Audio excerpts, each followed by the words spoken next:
Muy bien. Vamos a entrevistar a Verónica Brum y a Patricia Huelmo, un grupo de familiares piden difusión de las alergias alimentarias. Bienvenidas. Estábamos hablando un poco fuera de cámara sobre la alergia a la proteína de leche de vaca, que ustedes son mamás las dos, tienen sus hijos y creo que esto ha sido el puntapié inicial para formar parte de este grupo y para dar a conocer. Me gustaría que nos contaran cómo se dieron cuenta y eso también... a propósito, da cuenta de los procesos que se viven en la medicina y cómo a veces el último recurso es pensar que un niño puede ser alérgico a la proteína de leche de vaca, por ejemplo. Cuéntenos un poco. Es tal cual. En realidad nuestros casos fueron los dos medios distintos, pero en mi caso, desde que nació mi hijo, siempre me di cuenta que había algo que no estaba bien. Y bueno, en general hacía repetidas consultas con emergencia, con médicos y... O sea, me decías que estaba todo bien, que no había ningún problema, que era un niño que se estaba adaptando al medio. Y yo veía que era un niño que no dormía ni de día ni de noche, le salían manchas en la piel, siempre con la pielcita lastimada, la colita lastimada. Tenía problemas respiratorios y me decían que estaba todo el tiempo con infecciones respiratorias hasta que un día, a los 2 meses, empieza a hacer deposiciones con sangre y terminamos en emergencia y en base a algunos estudios que le hicieron, que no salía nada, terminaron con el diagnóstico de APLB, que en un principio fue solamente eso, y después con el tiempo empezamos a descubrir otras alergias alimentarias. ¿Qué quiere decir APLB, por favor? Es alergia a la proteína de la leche de vaca, Bien. Que es totalmente distinto a la intolerancia, que es un gran problema que tenemos normalmente. La gente asocia que el alérgico a la proteína de la leche de vaca es intolerante y en realidad son dos cosas totalmente distintas. Una cosa es un alérgico que lo que pasa es que el sistema inmune genera una reacción ante la exposición con determinado alimento que tiene un alérgico potencial. Y otra cosa es una persona que es intolerante a la lactosa, que genera una reacción a nivel gastrointestinal nada más, alguna molestia, vómitos, de repente diarreas y nada más. Va a quedar ahí el problema y de repente sacándole la lactosa, que es el azúcar de la leche, lo solucionan, pero al alérgico tú le sacás el azúcar a la leche, que es la lactosa, y sigue siendo leche. Por lo tanto, no estamos solucionando nada. ¿Qué consecuencias tiene esta alergia? Y bueno, en realidad los tipos de sintomatologías pueden ir de leves a severos o moderados. En el caso de mi hija ya tiene una reacción que va de moderada a severa. La última reacción grande que tuvo fue una anafilaxia en el cual su cuerpo empiezan diferentes órganos a fallar al mismo tiempo a consecuencia del alérgeno. En el caso de mi hija, ella ha ido aumentando las reacciones, o sea, la importancia de las reacciones. Su primera reacción, si bien fue importante, fue a los 6 meses en el inicio de la alimentación complementaria. El tercer día que consumió lácteos, tuvo su primera reacción grave, que estuvo con 6 meses vomitando más de 10 minutos.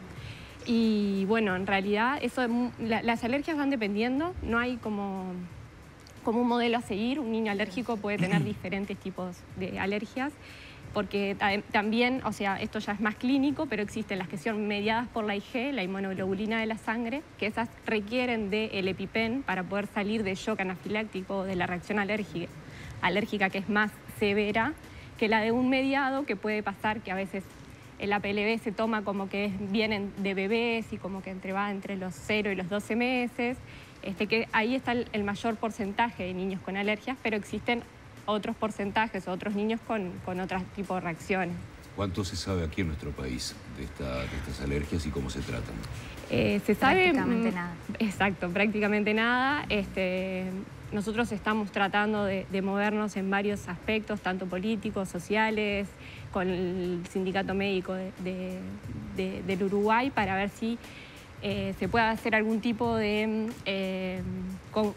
concurso, seminario, en el que se les explique un poco más, sobre todo a los pediatras, que son la primera línea en la batalla y en el diagnóstico, que cuanto más cercano en el tiempo sea y más certero, porque la mamá de un niño con APLB que está amamantando tiene que hacer una dieta de exclusión en sus alimentos, en los que ella consume, porque pasan a la proteína, a la leche materna. Y bueno, eso implica también un cambio en la salud de la madre, una descalcificación, posibles problemas de salud a futuro.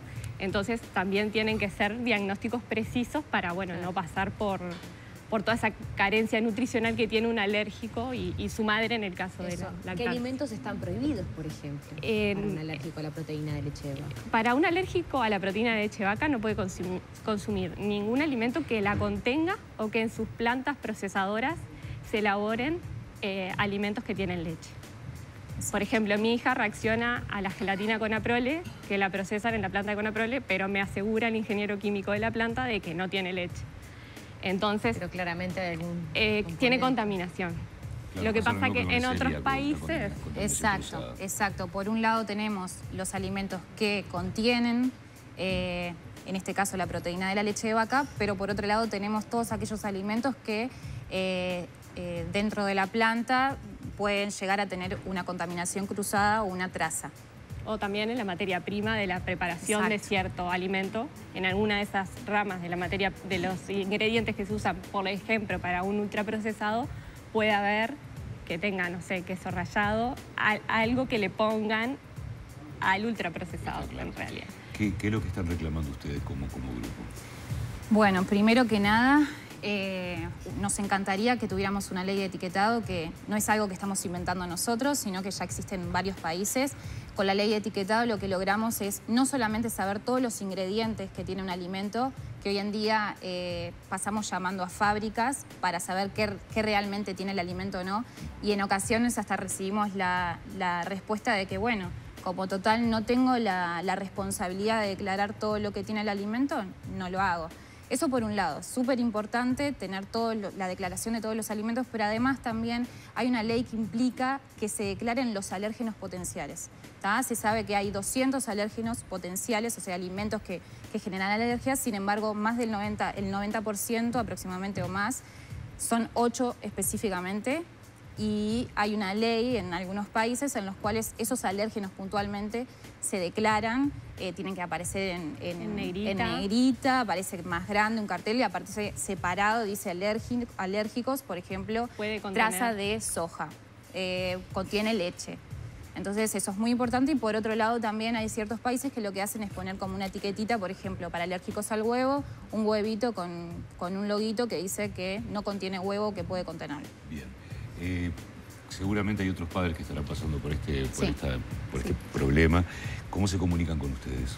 Bueno, en un principio todo esto empezó por Facebook, se creó un grupo cerrado en el cual se empezaron a unir muchas personas con sospecha del diagnóstico, porque como no tenían respuesta de los médicos empezaron el típico Google, ¿tá? Y por otro lado tenían personas que recién tenían el diagnóstico que no sabían cómo arrancar, porque en general te dicen, ok, tenés que empezar la dieta, y ahí es como, ¿qué haces?